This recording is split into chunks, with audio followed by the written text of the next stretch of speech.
সাদাকাল্লাহুল আযীম।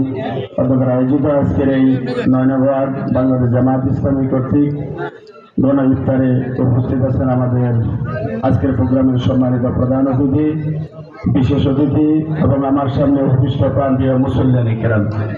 আসসালামু আলাইকুম ওয়া রাহমাতুল্লাহ। সময় সংক্ষেপ হওয়ার কারণে আমি একদম সংক্ষেপে দুটো কথা বলি, আমার কথা শেষ করব।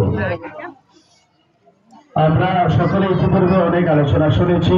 আমাদের মূল যে কাজ সেটি হচ্ছে বাকি যে রমজানগুলো রয়েছে আমাদের সামনে, আমরা গুরুত্ব সহকারে ইহতিসাব সহকারে আল্লাহ রাসূলের বক্তব্যের আলোকে আমরা রোজা রাখবো। আল্লাহ তাআলা আমাদের সকলের জীবনে গুনাহ খাতাগুলো মাফ করবেন। আর আমি কোরআনুল কারীম থেকে যে আয়াত কারিমা পড়েছি, এখানে আল্লাহ তাআলা বলেছেন যে এটি রমজান মাস, এই মাসে কোরআনুল কারীম অবতীর্ণ করা হয়েছে।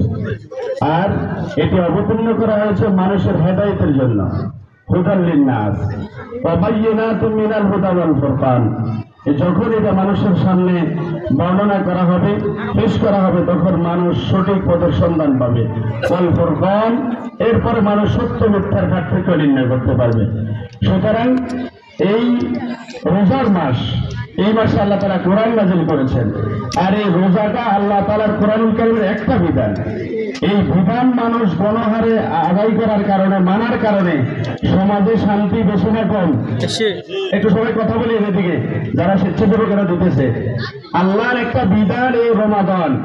এই রমাদান কোরআনুল কারীমের অসংখ্য বিধানের, অসংখ্য আইনের একটা আইন। এটা এখন মানুষ মানে শান্তি এখন বেশি না বাকি 11 মাস বেশি? এখন বেশি। তাহলে আল্লাহর প্রত্যেকটা আইন যদি সমাজের রন্ধ্রে রন্ধ্রে বাস্তবায়ন হয়, শান্তি বেশি হবে না কম হবে? এখন আপনার আমার সাপোর্ট লাগবে। আমরা যারা ইমানদার, আমাদেরকে মাথায় রাখতে হবে কিয়ামতের ময়দানে আমাদের নেতৃত্ব সম্পর্কে জিজ্ঞেস করা হবে। এক শ্রেণীর লোককে আল্লাহ তাআলা বলছেন যে ইয়াউমা তুকাল্লাবু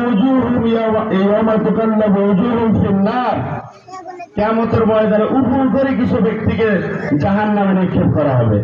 সুতরাং এই জাহান্নামে নিক্ষেপ করা হয়েছে, তারা বলবে ইয়াকুল ইয়া লাইতানা আতানা আল্লাহ ওয়া আতানা রাসূল।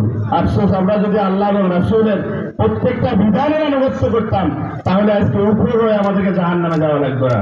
সম্মানিত ভাইয়েরা, আসুন আমরা আল্লাহর এই বিধানকে, এই রোজার মাসকে যেমনিভাবে আদায় করার কারণে শান্তি এসেছে, বাকি 11 মাস যদি শান্তি চাই, আল্লাহর প্রত্যেকটা কোরআনের বিধানকে যদি বাস্তবায়ন করতে চাই, আসুন জামাত ইসলামে চাচ্ছি আল্লাহর জমিনে আল্লাহর দ্বীন প্রতিষ্ঠা করে, সৎ নেতৃত্ব প্রতিষ্ঠা করে প্রত্যেকটা সমাজের রন্ধ্রে রন্ধ্রে শান্তি প্রতিষ্ঠার জন্য। এজন্য আপনাদের সকলের প্রতি উদাত্ত আহ্বান থাকবে, আগামী দিনে সত্যের পক্ষে, কোরআনের পক্ষে, ইসলামের পক্ষে আপনাদের সমর্থন দিয়ে একটি সুন্দর বাংলাদেশ গড়ে তোলার জন্য উদাত্ত আহ্বান রেখে আমার কথা এখানে শেষ করছি। আসসালামু আলাইকুম ওয়া রাহমাতুল্লাহ।